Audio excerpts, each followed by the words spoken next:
आणि म्हणून मनाच्या संबंधी बोलत असताना तुकोबारायाने खूप चांगल्या प्रकारचा एक आदर्श जीवन जगण्याचा मार्ग दाखवला. सुख जवा एवढे दुःख पर्वता एवढे, मनाच्या संबंधी बोलले.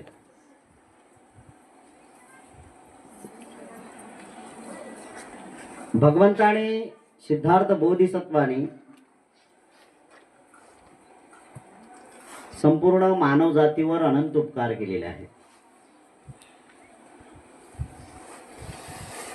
मानव जातीवरच नाही तर प्राणी मात्र्यावर सुद्धा उपकार केलेले आहेत. बुद्धाची जर व्याख्या करायला गेले तर फक्त एका शब्दात केल्या, निसर्ग म्हणजे बुद्ध आणि बुद्ध म्हणजे निसर्ग. याच्या पलीकडे काही व्याख्या करता येणार नाही.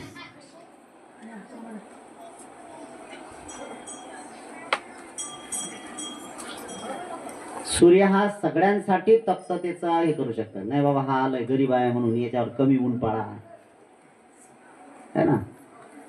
हा लय श्रीमंत आहे तर जास्त ऊन द्या, असं सूर्य करतो का कधी? नाही का.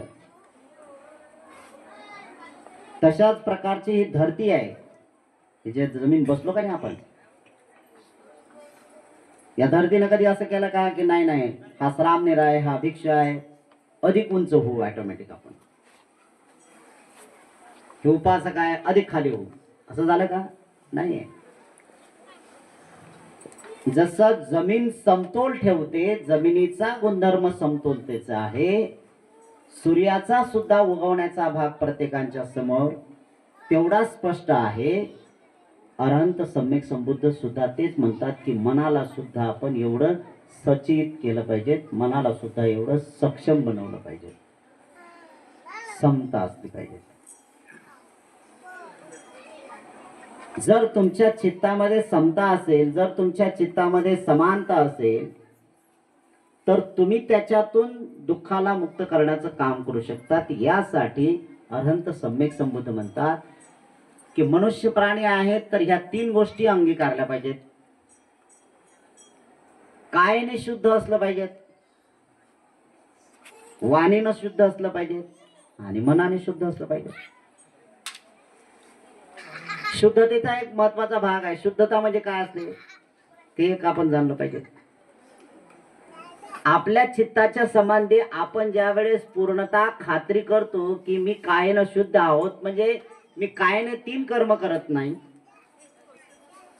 ना चोरी करत, ना व्यभिचार करत, ना हत्या करत, हे ज्या वेळेस आपण करतो त्यावेळेस स्वतःला ह्या सगळ्या गोष्टी प्रदर्शित केल्या जातात.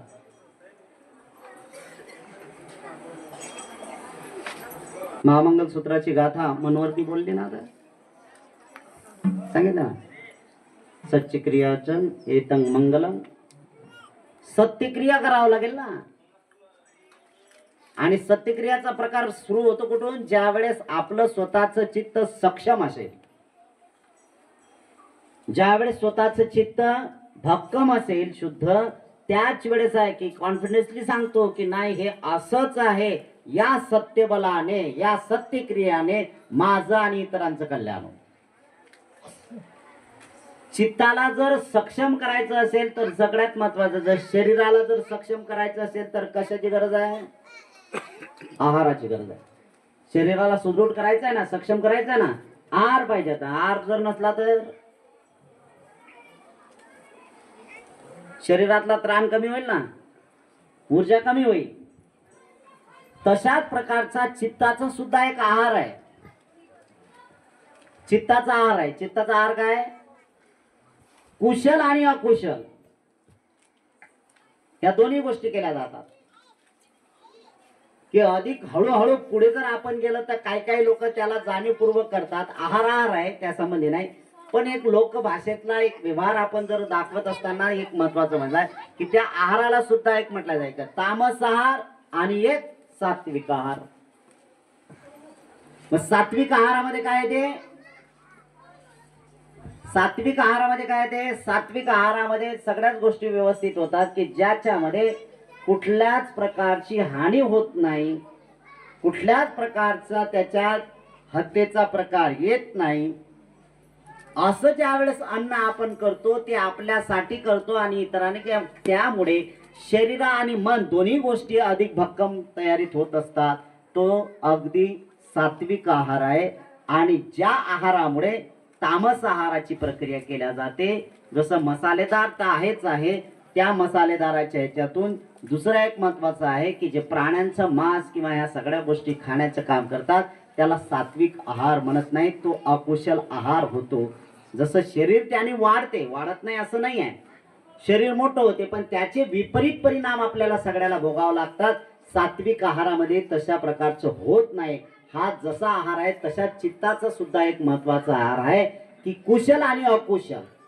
जर अकुशल आहार घेतला तर चित्तातून हत्येची विचार बाहेर येतील, चोरीची विचार बाहेर येतील, व्यभिचाराचे विचार बाहेर येतील, खोटं बोलण्याचे विचार बाहेर येतील, कोणाची निंदा करण्याच्या संबंधी विचार बाहेर येत असतील आणि नशापान करण्याचे विचार बाहेर येतील. हा कुशल विचाराचा भाग आहे. हा कुशल विचाराचा आहार चित्ताला देण्याचं काम सुरुवात केले जाते. पण तोच जर आपण केला की आपण ज्यावेळेस सगळ्यात महत्वाचं आहे की चित्ताला माहित आहे की यापासून विपरीत कुठलाच परिणाम होत नाही, ते सगळ्यात महत्वाचं आणि चित्ताने ते ठरवलं पाहिजे. यासाठी भगवान अनंत सम्यक संबुद्धाने जे शिकवण शिकवली त्या शिकवणीचा आपण तंतोतंत आपल्यासाठी जाणीवपूर्वक प्रयत्नशील करणं गरजेचं आहे. आणि मग त्यासाठी आपण काय करतो हा एक महत्वाचा भाग आहे. बुद्धाने जाणीवपूर्वक सांगितले. त्या काळातही भयंकर अशा प्रकारच्या प्रथा होत्या, नाही आहे आज ज्या प्रथा नाही आहेत ना त्याच्यापेक्षा भयानक प्रथा होत्या. 62 पंथ होते. किती? 62 पंथ होते. 62. बुद्धाने त्यांचा धर्मग्रंथ वाचताय ना आपण. आज समापन, काल समापन झालं ना, वाचणं पण झालं आता, आहे का नाही? आता बस झालं त्याचं काम, बांधून ठेवायचा, ज्या वेळेस गरज भासली त्यावेळेस बघू आपण, आहे का नाही? चालूच आहे. अरे तुमचं अगदी मनापासून स्वागत करतो मी. 12 महिने पाहिजे जरूर. काही लोकांची एक विकृतीच निर्माण होताना दिसते मला या सगळ्या गोष्टी. काय 3 महिन्याचा झाला की बाबा आषाढी पौर्णिमेला सुरुवात करायची, आश्विनला बंद करायचं. कोण सांगितलं रे? काय गरज आहे का? अरे तुम्ही पवित्र जीवन जगण्यासाठी, बरं एवढ्या दिवस नसते, बरोबर आहे ना? नदी आटल्यात का नाही, त्या नदी नाही म्हणायचं आहे मग एवढ्या दिवस वाहत नाही मी, आता बंद करा. गरज आहे ना. जशी पाण्याची गरज आहे तशी माणसाला धम्माची गरज आहे. तशी माणसाला धम्माची गरज आहे. जशी जगण्यासाठी आपल्याला आहार आणि पाणी ह्या दोन्ही गोष्टी तेवढ्याच महत्वाच्या आहेत, तसं शुद्ध जीवन जगण्यासाठी, दुःखातून मुक्त होण्यासाठी आपल्याला धम्माची सुद्धा तंतोतंत तशीच गरज आहे. आणि म्हणून तो धम्म सतत प्रवाहित राहायला पाहिजे, सतत प्रवाहित राहायला पाहिजे. धम्म श्रवण करता करता आपल्या चित्तामध्ये काय काय गोष्टी करता येत असतील ते दान स्वरूपात देण्याचा आपण प्रयत्न केला पाहिजे. काय करायचं आहे?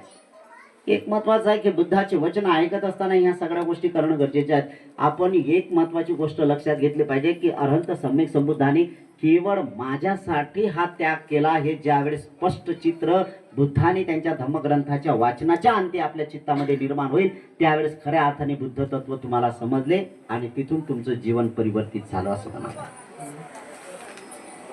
काय कमी होतं त्याला? सिद्धार्थ बोधिसत्वाला काय कमी होतं? आज अंबानीचा जिथं जिथं चोरा फिरतोय का नाही, अंबानीचं नाव निघतं ना, किती श्रीमंत आहे तो सांगू शकत नाही. जगातला जे टॉप 10 आहेत ना त्यापैकी एक आहे तो, आहे ना. 3 महाल आहेत का त्याला? 3 महाल आहेत का? नाही.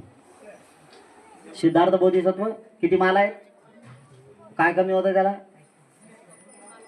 भिक्षूंना जाणीवपूर्वक सम्यक संबुद्धत्व झाल्यानंतर 1250 भिक्षूंच्या समोर अनंत सम्यक संबुद्ध कथन करतात की माझ्यासारखं ऐश्वर कोणीच भोगलं नाही. ऐश्वर म्हणजे काय?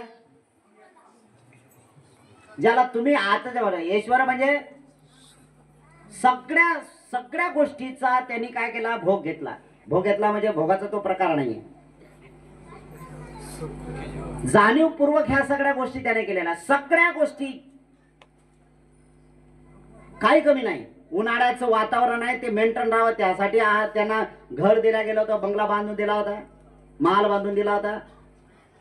हिवाळ्यामध्ये थंडी होऊ नये तशा प्रकारची उबदार प्रक्रिया त्याच्यात राहावी, तो घरातून बाहेरच निघू नये अशा प्रकारचा महाल बांधून दिला. पावसाळ्यात त्याला कधी कळूच नाही की पाऊस पडते की त्याचा विपरीत परिणाम होते आपल्या शरीरावर, बिलकुल काही कमी नाहीये. एक आहे की मायबापाचं कर्तव्य, माझा मुलगा माझ्या घरात राहिला पाहिजे आणि त्यांनी माझं संरक्षण केलं पाहिजे, तो माझा सगळा हितचिंतक झाला पाहिजे, हे प्रॉपर्टी त्यांनी त्याचा वारसा म्हणून सांभाळली पाहिजे. या गोष्टीचा विचार करत असताना आजही सुद्धा तेच लोक तुम्ही करतात की काय नाही मुलगा पाहिजे, काय वारस पाहिजे हे बोलत आहेत ना. तो सांभाळ करतो की नाही ते कोणाला माहित आहे. 18व्या वर्षीच त्याचे रंग दाखवायला सुरुवात करतो, तो दाखवतो ना.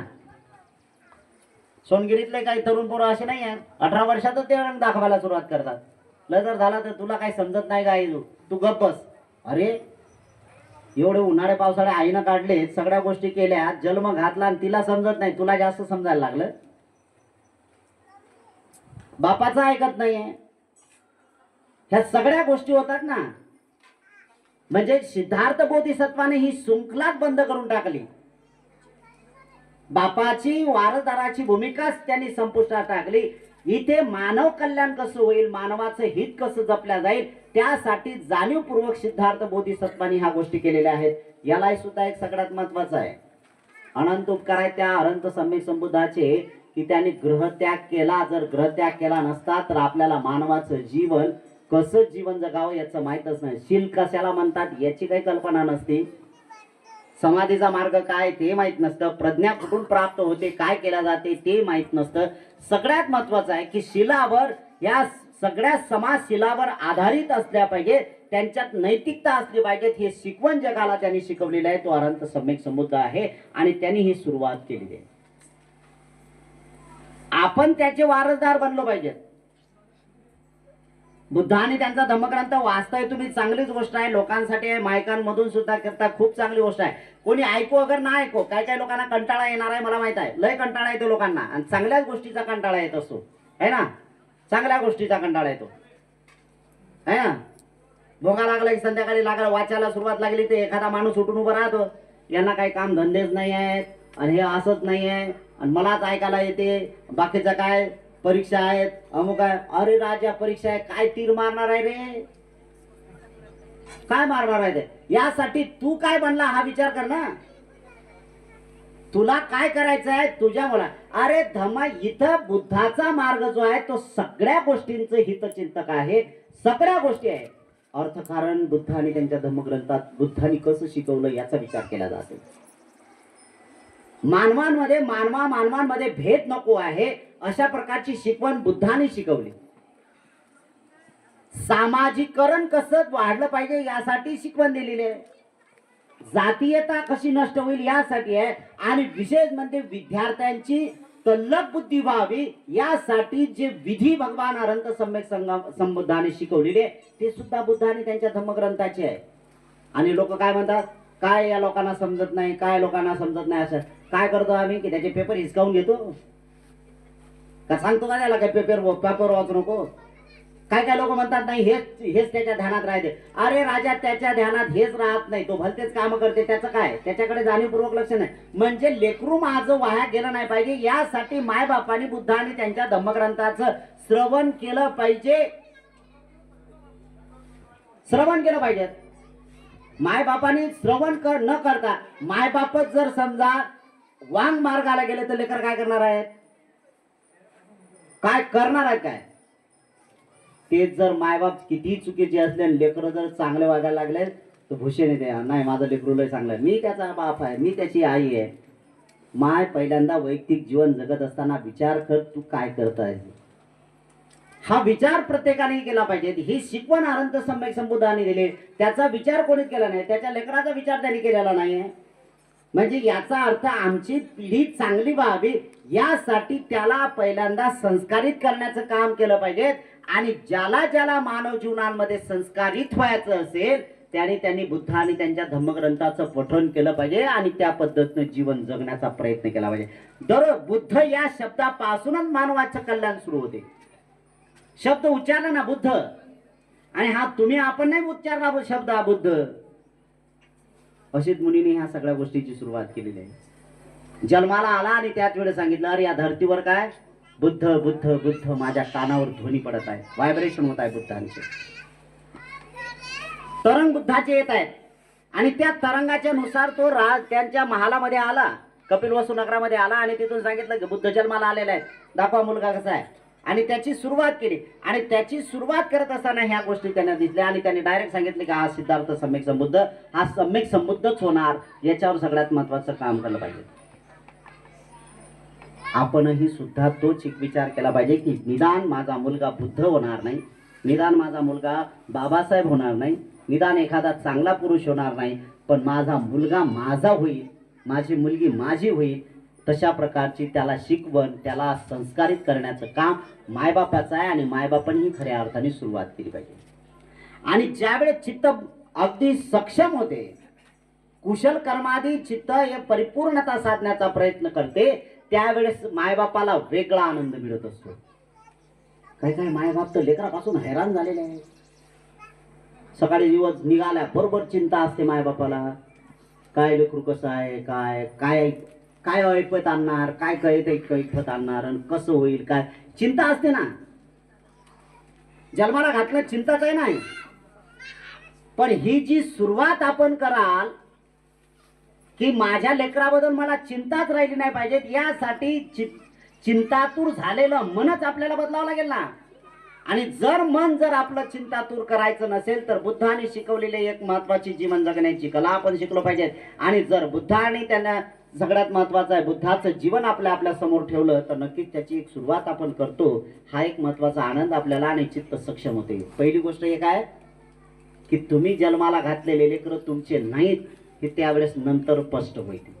कधी तुमचा अधिकार तुमच्या लेकरावर नाही. म्हणून अधिक खोलवर जर गेला तर तुम्ही फक्त फिजिकली त्याला बर्थ केलं, फिजिकली तुम्ही त्याला शारीरिक जन्म त्याला दिला, त्याला चित्ताचा जन्म देऊ शकत नाही. आणि जर चित्ताचा जन्म दिला असता तर लेकरू तुमचं ऐकलं असतं का नाही? तुमच्या आधी नाही काय काय काय बोलत असतात, बापरे काय बाप तो असा आहे, लेकरू कसं असेल तसंच आहे. अरे गुणात आहे, भौतिक गुणाचा हा विचार आहे, त्याच्या संगाती संस्कारित झालेल्या गोष्टी आहे, पण ते ऐकत नाही. त्यासाठी खऱ्या अर्थाने सुरुवात करणं गरजेचं आहे. ही खूप चांगल्या प्रकारची गोष्ट आपण केली. सार्वजनिक भोजनाची ही अवस्था आपण या ठिकाणी निर्माण केली. सार्वजनिक स्वरूपातून एक आहे बुद्धाने त्यांच्या धम्मग्रंथाचं पठणही सुद्धा आपण करत आहात, हे तेवढंच महत्वाचं आहे. भिक्षू सामूहिकरित्या संघाला भोजन दान देत असताना ते एक आपल्या जीवनातला सगळ्यात महत्वाचा परमोच्च आनंद आपल्याला मिळत असतो, ज्याला प्रीती या शब्दापासून सुरुवात केल्या जाते. तुम्हाला माहित आहे सोनगिरीचे काही आहेत लेकर याच्यात आहेत ना. तुम्हाला माहित आहे तुमचे लेकर कसे आहेत, गावातल्या लोकांना माहित आहे तुमचे लेकर कसे आहेत, बरोबर आहे नाही. पण आज रोजी त्याच्या अंगावर काशाय वस्त्र आहे, चिवर आहे, तुम्ही भोजन त्याला दिलं ना. उद्देश काय केलेला आहे? सगळ्यांचा संघामध्ये भरती करण्याचा एकच उद्देश असतो मायबापाचा. पहिली गोष्ट तर संघात दाखल करतच नाहीये. आणि संघात दाखल केल्यानंतर काय असते सगळ्यांचं मन, आता चांगलं बनलं पाहिजे, आता माझं लेकरू चांगलं होईल. लेकरू चांगलं होईल हे आपण शाश्वती देतो, आपण चांगलं नाही होत. आपण होतो का चांगलं? नाही होत. 2002 ची गोष्ट सांगतो. चैत्यभूमीला ते शेवटचं शिबिर होतं, बाल संस्कार शिबिर. त्याचं नेतृत्व त्याचं संचालन मीच करत होतो आणि एकटाच होतो मी. बरेचसे लेकर घडले. लेकर असतात माहिती आहे का. पहिली गोष्ट तर त्या काळात म्हणजे 2002 मला 23 वर्षाची गोष्ट आहे. त्या काळात काही लेकराचे मायबाप घाबरत होते. स्मशान जवळच आहे ना, प्रेत जळत होते. लहान लहान लेकरं होते. 12-1 वाजेपर्यंत त्यांना तसं झोपवणंच महत्वाचं कठीण होतं है ना. याच्या टकल्यात मार, त्याच्या टकल्यात मार. गुण आहेत नाही, दुर्गुण आहेत का नाही. हैराण झालो, म्हटलं आता काय करणार.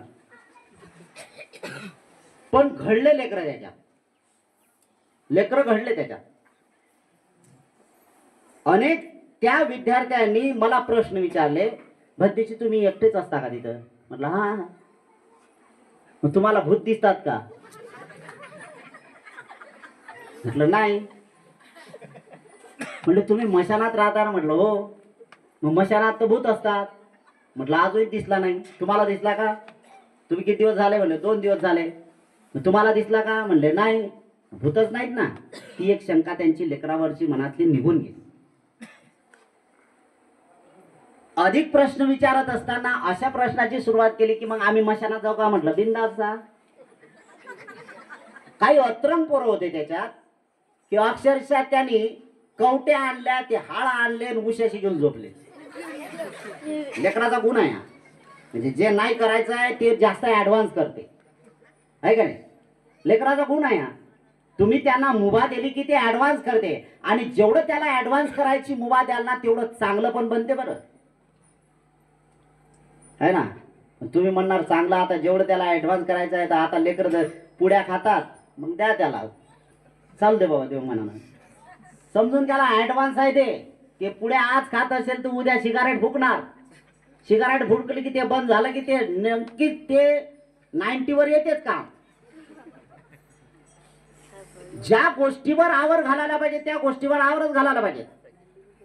जोपर्यंत त्याला आवर घालत नाही कुठल्या गोष्टीत आहे, कुशल अकुशल क्रियाची बाब लक्षात घेतली पाहिजेत. आणि त्यासाठी माझं मुलगा चांगलं बनलं पाहिजे त्यासाठी. पण काही लोक काय करतात, त्याला वयात त्यांनी सुरुवात 14-15 वर्षाच्या नंतर त्याला मारण्याची प्रक्रिया करतात. एवढं चुकीचं काम करतात लोक तुम्ही की त्याला बालपणापासून ते सुरुवात करा. आणि म्हणूनच आहे की ही सगळ्यात महत्वाची गोष्ट आपण जाणली पाहिजे की हे काय करत आहोत आपण. देखो अपने आप को समझो अपना आप, अपने को जाने बिना कैसे मिटे भव संताप. जर मायबापांनी स्वतःकडेच पाहिलं नाही तर लेकराला काय पाहणार आहे? तुम्ही तुम्हालाच पाहत नाही, तुम्ही स्वतःलाच बघत नाहीये तर लेकराला काय बघणार आहे? तुम्ही दररोज लेकराची आंघोळ करणार, लेकरू चांगलं झालं, माय तू पण करणं करावं लागेल ना. जर माय तंबाखू मळत असेल लहान लेकराच्या समोर, तो विपरीत परिणाम कोणावर होणार आहे? माझं लेकरू तंबाखूनं कर्करोग युक्त होऊ नये, माय बंद करणं तू तुझं काम तंबाखूच त्याच्या समोर. आणि लय जर झालं तर त्याला सांगते घेऊन ये बाळा दुकानातून, त्याला सांगते घेऊन ये. अरे पण तो घेऊन येता येता कुठून फोडते कुठून खाऊन बघते ते तुम्हाला कळणार नाही ना. आणि मग याचा बबल झाल्यानंतर दुःखाची प्रक्रिया याची सुरुवात होते. म्हणून स्वतःला पहिल्यांदा शिकवण्याचं काम केलं. आणि बुद्ध हे सांगतात की पहिला आत्मपरीक्षण करायला शिका. पहिल्यांदा आत्मपरीक्षण करायला शिका. जोपर्यंत आत्मपरीक्षण केल्या जात नाही तोपर्यंत काही चांगलं होत नाही. आणि चांगल्याची सुरुवात होते. आणि चांगल्याची सुरुवात करायची असेल तर संघ हा महत्वाचा असतो. आणि त्या संघाच्या नेतृत्वातून आपण घडलं पाहिजे, त्यासाठी प्रयत्न आपण केले पाहिजेत. बाकीच्या गोष्टी आपल्यासाठी गौण असणार आहेत, बाकीच्या गोष्टी आपल्यासाठी दूर असणार आहेत. बुद्ध कसे आहेत? बुद्ध आहेत, जगाने त्यांना मान्यता दिली. तुमच्यासाठी बुद्ध कसे आहेत हे तुम्ही बुद्धाला ठरवलं पाहिजे. तुमच्यासाठी बुद्ध योग्य आहेत की अयोग्य आहेत ते तुम्ही ठरवलं पाहिजे. मी कितीही सांगत असेल तर मी माझ्या अनुभूतीनुसार सांगतो की अनंत सम्यक संबुद्ध बुद्ध आहेत. तुमच्या पत्नी म्हणजे पचनीच पडत नाही आहे तर तुम्ही काय बुद्ध सांगणार आहात? तुम्ही केवळ फक्त काल्पनिक गोष्टी करणार आहात. जसे इतर धर्मीय लोक काल्पनिकतेची जास्त आज धरून बसलेले आहेत. बिचाराच्या एकाही पदरात काही चांगलं पडलेलं नाही, दुःखीत दुःखी आहे. त्या दुःखातही सुद्धा सुख मानतात. चला ठीक आहे. आणि त्यांनी भागत नसेल तर स्वतःला दोष देतात, स्वतःच्या नशिबावर दोष देतात की माझंच नशीब फुटकाय की देव मला पावला नाही. अगं माय नाही, तो साक्षात तो नाही तर तुला काय पडणार आहे? तुझ्या पत्नी काय पडणार आहे? ती काल्पनिकता आहे. वास्तविकता जीवन जगण्याची सुरुवात करायची असेल तर बुद्ध कोण आहेत इथून पासून सुरुवात करायची असेल तर ज्याचा पंचशिलावर परिपूर्ण विश्वास आहे आणि काही झालं तरी पंचशिलाच्या व्यतिरिक्त मी काही काम करणार नाही, हा ज्यावेळेस दृढ संकल्प कराल त्याच वेळेस बुद्ध साक्षात तुमच्या समोर उभे राहतील आणि ते खरे बुद्ध असतील तुमच्यासाठी. हे तर काल्पनिकताच झाली, हे तर काल्पनिक झाले ना. बुद्धाने कोणी सांगितलं? माझ्यासारखा आला सांगितलं की नाही बुद्ध असे आहे, भगवान बुद्धाची मूर्ती आपल्याला 100 फूट करायची. अरे कशासाठी रिकामे धंदे करताय? तुम्हाला कोणी सांगितलं की बुद्ध विहारात बुद्ध मूर्तीच पाहिजेत म्हणून? हे कोणी सांगितलं? बुद्ध जर जपायचा असेल तर पंचशिलाच्या माध्यमातून जपा. आणि हा सगळ्यात महत्वाचा. नागपूरला जे कॉन्फरन्स झाली होती आणि त्या कॉन्फरन्स झाला असताना ती ऑर्गनाईज केली होती RSS वाल्यांनी, जाणीवपूर्वक सांगतो. बाहेरच्या देशातल्या भिक्षूंना त्यांना आमंत्रित केलं, कारण इथले भिक्षू त्यांना पचनी पडत नाही. माझ्यासारखे तर बिलकुलच पचनी पडत नाही. तरी सुद्धा माझ्यावर आरोप केला जातात. सगळ्या विचित्र गोष्ट आहेत, मी त्याच्यात खोलवर जात नाही. ही एक महत्वाची बाब आहे. त्या भिक्षूला कॉन्फरन्स मध्ये प्रश्न विचारला जातात की तुमचा ग्रंथ कुठला आहे, पवित्र ग्रंथ. तरी सांगितलं त्रिपिटक. ठीक आहे. जर या त्रिपिटकाला कोणी छेडछाड केली तर काय होईल? काय होईल? काहीच होणार नाही. दुसऱ्या वेळेस त्यांनी सांगितलं की एका माणसाने काय केलं की तुमच्या पवित्र ग्रंथाचे पानं फाडले आणि ते टॉयलेट मध्ये टाकले. तुम्ही काय करणार आहात? समजा बुद्धाने त्यांचा धम्मग्रंथ आहे, हा पवित्र आहे तुमच्यासाठी, त्याने पानं फाडले, रस्त्यावर टाकले मी किंवा टॉयलेट मध्ये टाकले, काय करणार आहात तुम्ही? बाबा पहिल्यांदा तो कुठे देश शोधा. पहिल्यांदा ॲट्रॉसिटी, अमुक सिटी, तमुक सिटी, ह्या सगळ्या सिटी सुरू होते है ना. त्या भिक्षूने काय उत्तर दिलं सर? ते भिक्षू म्हणले ते टॉयलेट मध्ये टाकले असतील तर ते एक महत्वाचं आहे, ते बघायला त्याचा नंतरचा विचार होईल. पहिल्यांदा मी हे तपासेल की ते टॉयलेट चॉकअप झालं का बघणार आहे आणि त्यातले त्या कागद काढून बाहेर टाकेल. त्याला थंडगार करून टाकलं त्यांनी. म्हणजे हे एक लक्षात घेणं गरजेचं आहे की बुद्ध हे पुस्तकात नाही आहे. त्यांनी सांगितलं की मी जिवंत आहे, मी जिवंत आहे, मी बुद्धाच्या जीवनासंबंधी जे जे आचरण करत आहे त्या वेळेस बुद्ध जागृत आहे. मी जर खोटं बोलत असेल तर बुद्ध खोटं बोलणारे आहेत. मी जर दारू पिणारा असेल तर बुद्ध दारू पिणारे आहेत. मी जर व्यभिचारी असेल तर बुद्ध व्यभिचारी आहेत. मी जर हत्या करणारा असेल तर बुद्ध कोण आहेत? हत्या करणारे आहेत. मी जर खोटं बोलणार, सर्रासपणे चोरी करणारा असेल तर बुद्ध चोरी करणार आहे. हे त्याच्याहून समाजाहून त्याची प्रतिक्रिया निर्माण होते ना. म्हणून तुम्हाला कोणाला बुद्ध, जर तुम्ही त्या बुद्धाच्या छत्रछायाखाली जीवन जगत असताना हा विचार करा, जर बुद्धाला अधिक शुद्ध स्वरूपात जर ठेवायचा असेल वर्तमान काळामध्ये, तर ज्याने ज्याने बुद्धाला कवटाळून ठेवलेला आहे किंवा जे जे बुद्धाच्या संबंधी जे जे लोक त्या बुद्धाच्या छत्रछायाखाली मध्ये बसणारे लोक आहेत, त्या लोकांनी शुद्ध बनलं पाहिजे. आणि ज्या वेळेस ते शुद्ध लोक बनतील त्याच वेळेस बुद्ध हे अधिक लोक कल्याणाचे बनणार आहेत. आणि हे करणं गरजेचं आहे. आणि बुद्धच जर जिवंत ठेवायचे असतील तर संघाला आज रोजी जिवंत ठेवावं लागेल, कारण हे प्रतिकात्मक रूप आहे आणि या प्रतिकात्मक रूपाची सुरुवात करणं गरजेचं आहे. कोणाचा मुलगा आहे, कोणाचे पती आहेत, कोणाचा बाप आहे, कोणाचं काय नाते असतील याच्याशी संबंधित नाही, पण बुद्ध असे आहेत हे मात्र निश्चित होते. आणि ते काशाय वस्त्र तुमच्या नजरेच्या समोर आणले आणि त्याला आजच्या दिवशी आपण एक भोजन दान दिलं. खूप महत्वाचं दान केलं, खूप महत्वाचं दान केलं. याची कल्पना तुम्हाला नाही, खाणाऱ्याला महत्वाची आहे. किती तिखट होतं याचंही महत्वाचं नाही, किती तुम्ही तेल टाकलं, किती काय केलं याचंही काही घेणं नाही.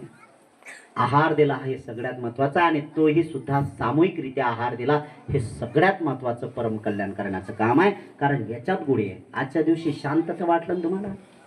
सगळ्यात महत्वाचं संघ येतो आमच्या गावात. बाबा कालचा दिवस झाला, संघाची तयारी तर केली का तुम्ही? आणि तयारी करत असताना चित्त कसं झालं? कसं झालं तुमचं? अरे संघ येणार. काही काही लोकांना हे होत आहे, अरे 20 संघ आली, काय आहे रे त्याच्यात, काय त्याच्यात? पण उत्सुकता वाढली त्याची, तुमची उत्सुकता वाढली. इथं संघ आल्यानंतर काही लोकांचे, काही महिलांचे, काही पुरुषांचे चेहरे पडले. जवळचे लोक, अरे संघ बालबंदीची नाही, संघ बालबंदीची नाही. सांगितलं येतो. आल्यानंतर किती उत्साह वाढला? का वाढला? संघपाल म्हणून उत्साह नाही वाढला तुमचा. हे जे आतापर्यंत टेंबलत आहे ना मी, याच्यातलं जे तुम्हाला घ्यायचं होतं त्याच्यासाठी आनंद होता हा. आलं लक्षात? कारण का की तुमच्या मनातलं बोलतो ना, तुम्हाला जे पाहिजे ते बोलतो आणि त्या धमाच्या स्वरूपात बिसंगपाला कोणी ओळखत नाही, बिलकुल कोणी ओळखत नाही. पण या संबंधी आहे म्हणूनच या सगळ्या गोष्टी होतात. हे करणं गरजेचं आहे. आणि तो मला एक याची जाणीव पूर्ण आहे की तुमचा तो चेहऱ्यावर आनंद आणण्यासाठी माझ्याकडे जे आहे ना ते मी पूर्ण देण्याचा प्रयत्न करतो. तो सगळ्यात महत्वाचा आहे आणि तेच बुद्धाने शिकवलेलं कर्तव्य आहे. या पुण्यबलाने आपल्या सगळ्यांचं मंगल हो. बरं आज बोललो आणि बाकीच्या लोकांनी आवडतं घेतलं आणि येऊन ठेपलं माझ्यावर. आता मला माहित आहे किती बोललं गाळं भरतं काय करणार. बाकीचे लोक म्हणते बाबा राव द्या कशाला बोलता आपण, ना बोला आपल्याला आपट उपट कुठं बसता. हे पण होईल ना. होय काहीच नाही, जेवढा आहे तेवढा आहे. तुम्हालाही जेवणायचं आहे. जवळजवळ 1:30 वाजला आणि 1:30 वाजताच्या दरम्यान मध्ये आहे सगळ्यांना. म्हणून एक महत्वाची गोष्ट आहे की हा महत्वाचा आपल्याला जो एक आहे की तुमच्या चित्तामध्ये जे आनंदाची बाब, ती आनंदाची लहर हे कदापि किती लाख रुपये दिल्यानंतर येत नाही. ते संघाच्या द्वारे आलेले आहे आणि तेच सत्य आहे. या सत्य बलाने आपलं पुन्हा आपलं भलं हो, कल्याण हो.